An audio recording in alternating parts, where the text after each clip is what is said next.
Other than the free market capitalist system, what do you believe is the source of our nation's strength? Freedom, liberty. The Constitution is a great document. I think that a lot of people are taking it for granted, but apparently it has produced the greatest nation in the world.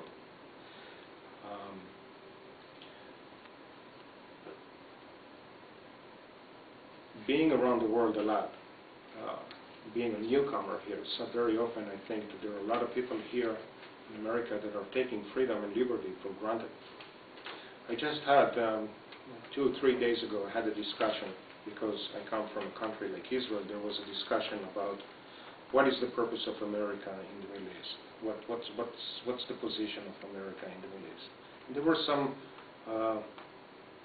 reasonable voices in there that were arguing that the presence of America in the Middle East is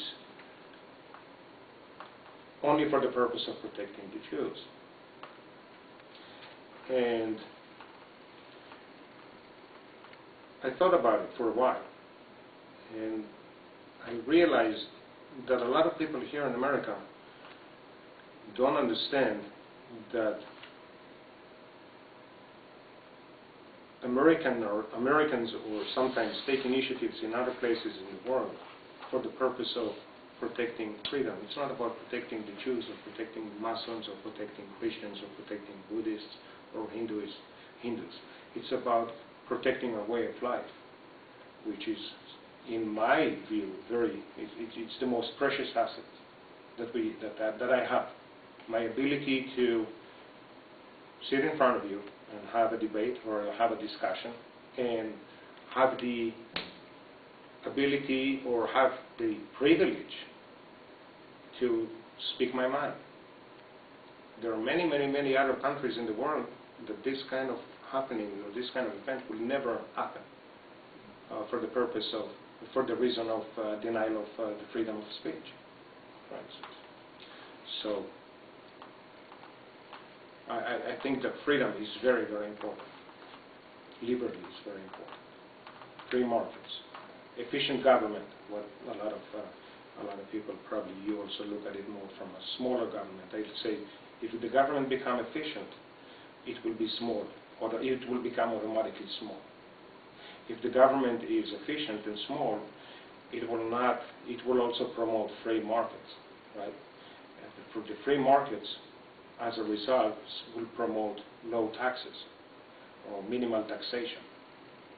So all the things are interwoven together. It's not, you can't place them in linear, one follow the other. All aspects are interwoven together, and as a result, there we go. We have something so great as the United States.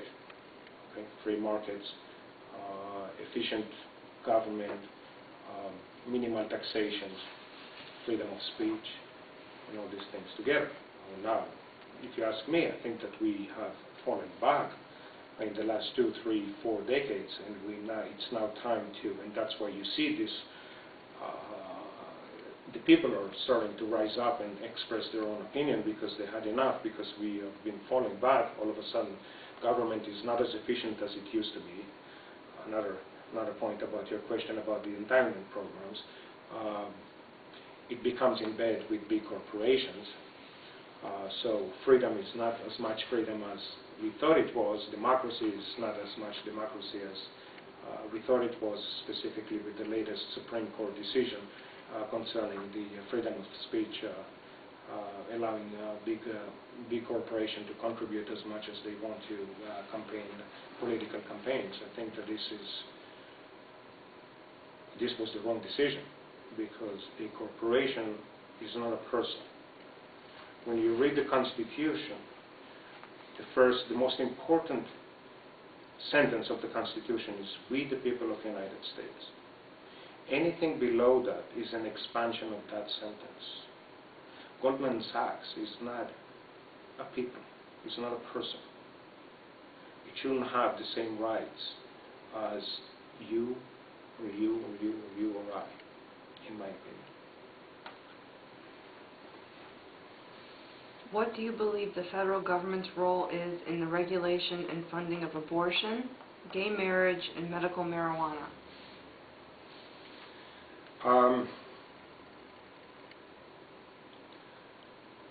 None for all the above. Well, actually, it depends.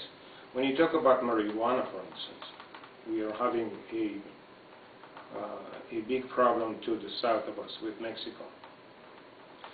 And a lot of it is because of illegal drugs that are flowing into the country, to the point that it may,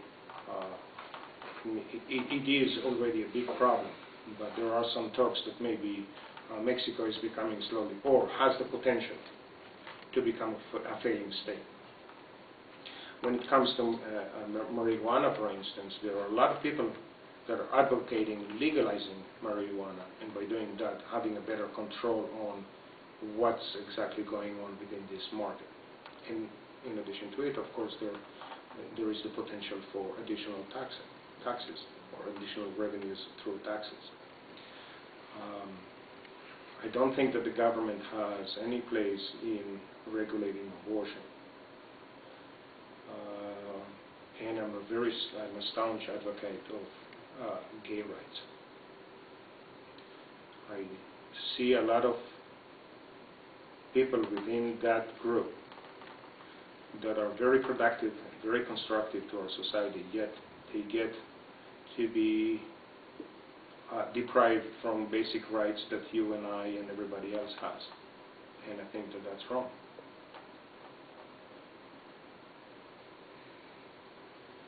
Will you strongly and publicly support the promotion of traditional family values, and how would you go about it?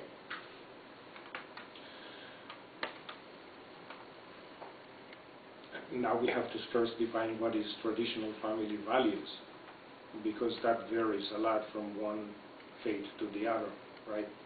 So, given the fact that America is a mosaic of a lot of cultures and a lot of beliefs and faiths, I think that